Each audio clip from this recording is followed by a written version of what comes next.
Amigos e amigas que acompanham o canal do Luiz Ademar, vamos falar agora dos jogos de ida das quartas de final da Série A2. E olha, vocês lembram? São Bento, São José, Ferroviária, 15 de Piracicaba foram os 4 primeiros. Então eles jogaram o primeiro jogo fora e farão diante das suas torcidas o segundo jogo. Porém, os 4 clubes primeiros colocados e os 4 clubes de melhores campanhas não venceram nada nos jogos de ida. Pior, o São José perdeu do Velo por 2-1. E agora em São José dos Campos vai ter que ganhar por 2 gols de diferença para se classificar no tempo normal. Ou por 1 gol para levar para os pênaltis. Mesma coisa o 15 Piracicaba. Foi jogar com a Portuguesa Santista em Santos, perdeu por 3-2. Vai ter que ganhar por 2 gols de diferença no tempo normal em Piracicaba ou por 1 para levar para os pênaltis. Então, você veja que os 4 primeiros, 2 perderam. O São Bento, líder, terminou na liderança, foi jogar com o Noroeste. O Noroeste criou mais, finalizou mais, mas foi 1-1. Porém, 1-1 tá tudo aberto. Novo empate é pênalti. Quem ganhar se classifica. Mesma coisa acontecendo Ferroviária e Juventus. Mas aqui vai um parênteses. O Juventus teve um jogador expulso no comecinho do primeiro tempo. Antes dos 20 minutos, o Caxambu, o lateral, foi expulso. Mesmo com 1 a menos, o Juventus fez 1-0 na Ferroviária, que foi empatar já ali perto dos 30 do segundo tempo. Mas aquela coisa, agora em Araraquara, novo empate vai para os pênaltis, quem vencer se classifica, mas chamou atenção, chamou mesmo, que os 4 primeiros colocados, nenhum deles, conseguiu vencer, o que mostra que esse campeonato é extremamente competitivo e extremamente empolgante. Bom, vamos falar de tudo isso com ficha técnica, mas antes de mais nada, quero convidá-los a fazer inscrição no canal do Luiz Ademar, ativar o sininho para cada novo vídeo você seja avisado e principalmente pedir seu like, sua opinião, sua informação, me ajude a fazer e a divulgar aqui o canal do Luiz Ademar, como vocês fazem sempre lá nas minhas mídias sociais, Luiz Ademar JR, no Twitter e no Instagram. Bom, gente, antes da gente falar dos 4 resultados com ficha técnica, eu quero lembrar para vocês que o São Bento terminou a primeira fase com 32 pontos em primeiro, São José em segundo com 26, Ferroviária em terceiro com 26 pontos, quarto 15 Piracicaba com 25, quinto Portuguesa Santista com 23, sexto Juventus com 22, sétimo Velo Clube com 22 e oitavo Noroeste com 21. São Bento e Noroeste, primeiro contra o oitavo, São José e Velo, segundo contra o sétimo, Ferroviária e Juventus, terceiro contra o sexto, e 15 Piracicaba e Portuguesa Santista, o quarto contra o quinto. Pois bem, vamos começar com os jogos do sábado. No sábado, o São Bento, primeiro colocado, foi enfrentar o oitavo, o último, lá em Bauru. Né? Jogo difícil, 2 times que já figuraram no Paulistão. O São Bento é o ioiô, né? Ele sobe um ano, cai o outro. Sobe um ano, cai o outro. Sobe um ano, cai o outro. O Noroeste é o contrário. 13 anos que ele não disputa a elite do futebol paulista. Tá numa batalha aí, tá numa batalha. Roberto Fonseca fazendo um grande trabalho, terminou na primeira colocação com o São Bento. E o Moisés Egert foi nos últimos minutos da última rodada meter uma goleada e classificar. Para você ter uma ideia, o Noroeste, para mim, pelo que eu vi, jogou melhor, finalizou mais, teve mais chances.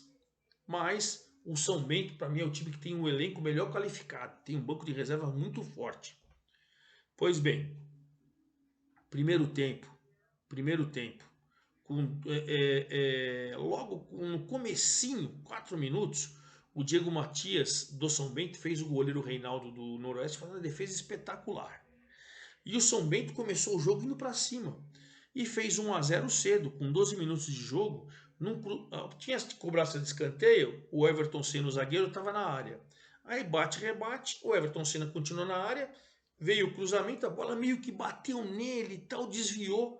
E o São Bento fez 1-0 com 12 minutos de jogo. Com 12. Poxa, o líder. Mas o Noroeste pouco se importou com isso. E o Carlão, hein? Pô, é artilheiro esse Carlão aí, hein? Marcou seu 11º gol, se isolou cada vez mais na artilharia da Série A2 E ele foi um golaço, porque ele foi lançado pelo Luiz Thiago, driblou o zagueiro, driblou o goleiro, só faltou jogar com bola e tudo. Com 21 do primeiro tempo, estava 1-1. Aí, claro, começa o jogo a ficar mais marcado, mais disputado. 3.765 pagantes em Bauru, no Alfredo de Castilho. Uma partida que você vê que pegou. No final do jogo, o Noroeste saiu reclamando muito de um pênalti que eles entenderam que foi no Carlão. É uma coisa interpretativa, não? Mas o Carlão reclamou, o Noroeste se reclamou, mas o certo é que mesmo jogando melhor e criando mais, o Noroeste ficou no 1-1. Claro que o jogo está aberto na próxima quarta-feira, 19h30, em Sorocaba. Quem vencer classifica. Novo empate e pênalti. Mas o São Bento se apega ao seu torcedor, que deve lotar o SIC lá em Sorocaba, tendência, e é onde ele tem uma grande campanha. Então, 1-1, quarta-feira, 19h30 em Sorocaba. Quem vencer classifica, novo empate e teremos pênaltis.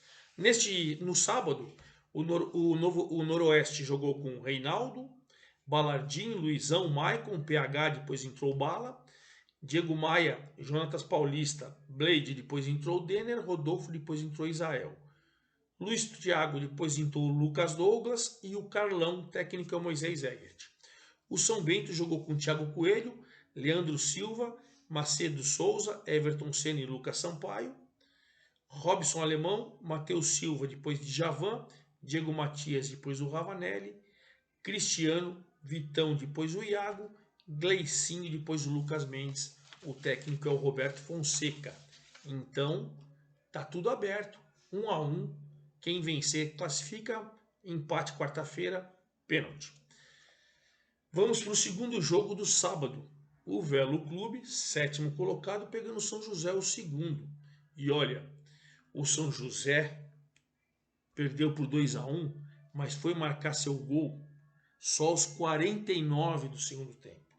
Ouso dizer, pelo equilíbrio desse campeonato, equilíbrio principalmente entre esses times do G8, se termina 2-0 para o Velo estava classificado, por mais que tenha um elenco competentíssimo. São José liderou quase a primeira fase inteirinha, mas 2-0 para você ter que marcar 2 gols para levar para os pênaltis, seria impossível. O gol do Jackson aos 49 do segundo tempo salvou sim o São José. Foi um gol salvador. Bom, o Velo Clube, depois de um primeiro tempo muito duro, né? Logo no comecinho o Misael exigiu uma defesa fantástica do Ariel. Aí o Maicon Aquino meteu uma bola rente à trave. E no primeiro tempo, com chance dos dois lados, jogo pegado e tal, terminou 0-0. Veio o segundo tempo e aí parecia que o Velo Clube ia ter uma vantagem espetacular. Primeiro, numa jogada individual ali, um belo chute o Filipinho acertou, fez 1-0 com 13 do segundo tempo. 5 minutos depois, o Léo Campos fez 2-0. Passe do próprio Filipinho e outro golaço, o Léo Campos, do lateral esquerdo. Rapaz, o São José, percebendo da situação, o técnico Ricardo Costa colocou o time para cima, foi em busca pelo menos de um golzinho, e aí ele conseguiu com o Jackson que tinha entrado no lugar do Léo Gobo. O Jackson ele descontou aos 49 do segundo tempo. Quarta-feira agora, às 20 horas, o jogo vai ser no Martins Pereira, em São José dos Campos. São José, se ganhar por um gol de diferença, pênalti. Para se classificar no tempo normal, ele vai ter que ganhar por 2 ou mais. O Velo Clube, se empatar, está na próxima fase. Velo Clube do Guilherme. Bom, os dois times jogaram assim, tá? Eu não consegui 2.151 pagantes no Benitão. Então teve 3.765 em Bauru e 2.151 em Rio Claro.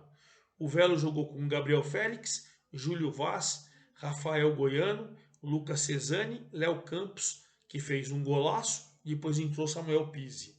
Norton, Martinelli, depois entrou Anderson Recife, Misael e Filipinho.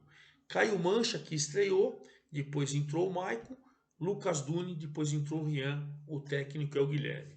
São José perdeu com o Ariel, Léo Pereira, Léo Gobo, depois o Jackson, que entrou e fez o gol de honra, um gol para mim Salvador, Lázaro e Rafael Verrone. Gustavo Nicola, depois entrou o Jefferson, Marzagão, Abreu, Nicolas, depois o Gianluca, Serafim, depois o Luan Santos, Maicon Aquino, depois o Carlos Alberto, o técnico é o Ricardo Costa. Próximo jogo, então, em São José dos Campos, quarta-feira às 20 horas. Os 4 jogos serão na quarta-feira, tá? Os 4 jogos serão na quarta-feira à noite. Aí, nesse domingo, os 2 jogos de manhã. Na Javari, né? Não consegui a renda na Javari, Juventus e Ferroviária empataram 1-1. O grande detalhe é que a partir dessas quartas de final você tem VAR. O Caxambu meio que escorregou na bola e atingiu feio o adversário, mas para mim foi por causa do escorregão. O juiz em campo, o Renan Pantoja Keck, ele deu cartão amarelo, mas o VAR chamou, mostrou a imagem, ele refez o pensamento e expulsou o Caxambu no comecinho do primeiro tempo. Claro que a situação ficou confusa, né? O Juventus reclamou muito, a torcida, a pressão, mas com 1 a menos, o Juventus teve um pênalti ao seu favor aos 38 do primeiro tempo e o artilheiro Léo Costa, o Léo Castro, cobrou pênalti e fez 1-0. No segundo tempo, o Juventus deu aquela retraída, para sabia que a Ferroviária ia partir com tudo, deu aquela retraída, né? E depois de pressionar, o Vitor Barreto chegou a fazer o gol de empate, mas o VAR deu que ele estava impedido, beleza. A pressão foi grande, que depois o time do Vinícius Bergantin e a Ferroviária acabou empatando com o Batista de cabeça aos 28 do segundo tempo. E terminou na Javari 1-1. Eu entendo que para quem joga com 1 a menos desde o comecinho do primeiro tempo foi um grande resultado. O Juventus com Sérgio Soares cresceu de produção. E a Ferroviária do Vinícius Bergantin, fora de casa empatar, também pode considerar um bom resultado, né? O certo é que na próxima quarta-feira, 19 horas em Araraquara, novo empate e pênalti. E quem vencer está classificado. Para o Juventus, que jogou com 1 a menos quase o jogo inteiro, acho que não tenho o que reclamar.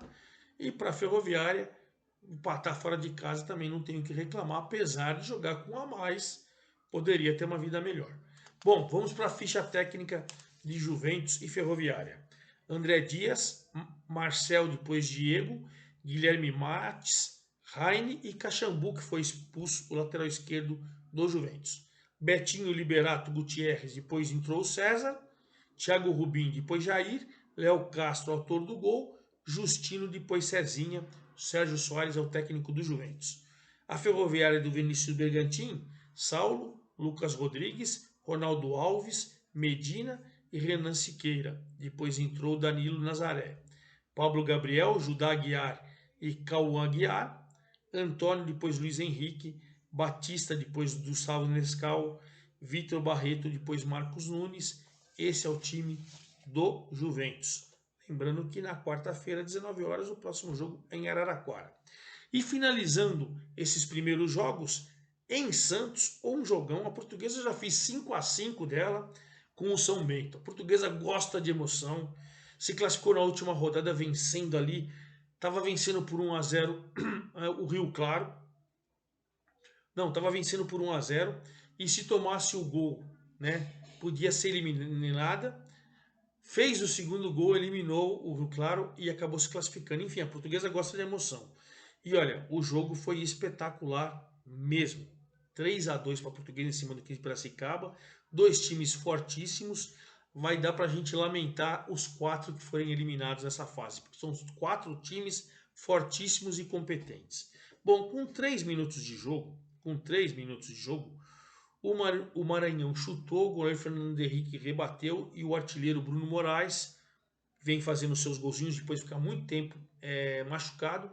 O artilheiro Bruno Moraes fez 1-0 para a Portuguesa Santista aos 3 minutos de jogo. O jogo ficou lá e cá, o jogo ficou lá e cá, o jogo ficou lá e cá, até que o Maiquinho acabou empatando ainda no primeiro tempo aos 31. Um passe do Guilherme Teixeira, ele de canhota da entrada da área fez um belo gol e empatou 1-1. E fomos para o intervalo com um empate por 1-1. Pois bem, jogo que veio para o segundo tempo, e assim como aconteceu no primeiro, a Portuguesa Santista fez 2-1 logo com 2 minutos de jogo. Cruzamento que veio da direita, o Maranhão, que está jogando demais essa temporada na Portuguesa Santista, meteu a cabeça, antecipou, fez 2-1 para a Portuguesa Santista aos 2 minutos do segundo tempo. Jogo lá e cá, chance dos dois lados, bola na trave aqui, bola na trave aqui e tal, até que o Daniel Costa, que tinha entrado no lugar do Guilherme Teixeira, recebeu um passe, ajeitou e fez um belo gol aos 35 do segundo tempo, 2-2. Aí, claro, jogando em casa com o apoio da torcida, o Sérgio Guedes mexeu no time. Tirou o Maranhão, que tinha feito o gol da 2-1 no comecinho, e tinha dado passe, ou tinha começado a jogada que o Bruno Moraes fez o gol, o Maranhão saiu e entrou o Diogo Carlos. O Diogo Carlos não estava nem um minuto em campo, a primeira jogada que aconteceu, o Diogo Carlos, que entrou aos 40, quase 45, acabou na primeira bola que chegou nele, 3-2 aos 45 do segundo tempo. Ficou por aí? Não, não, não. O próprio Diego Carlos meteu, que tinha acabado de entrar e fez o gol de empate, teve uma chance espetacular para fazer 4-2 ainda antes dos 50. No contra-ataque, o Igor Vinícius do 15 Piracicaba meteu uma bola na trave e perdeu a chance de empatar. Você vê que depois dos 3-2 aos 45, a Portuguesa poderia ter feito 4-2 e aí uma situação espetacular, espetacular. E logo depois o Igor Vinícius meteu uma bola na trave e poderia ter empatado para o 15, que também seria espetacular. Mas o certo é que a Briosa, a Portuguesa Santista, saiu na frente, né? Quarta-feira, em Piracicaba, o 15 vai ter que ganhar por 2 ou mais gols de diferença para se classificar no tempo normal. Se ganhar por 1 gol de diferença, vai para os pênaltis. A Portuguesa Santista vai chegar numa situação privilegiada, podendo empatar para se classificar. E claro, todos os jogos na quarta noite, eu vou fazer todo o levantamento. Na quinta pela manhã, eu venho com os 4 classificados para as quartas de final. É isso aí, forte abraço a todos, até lá!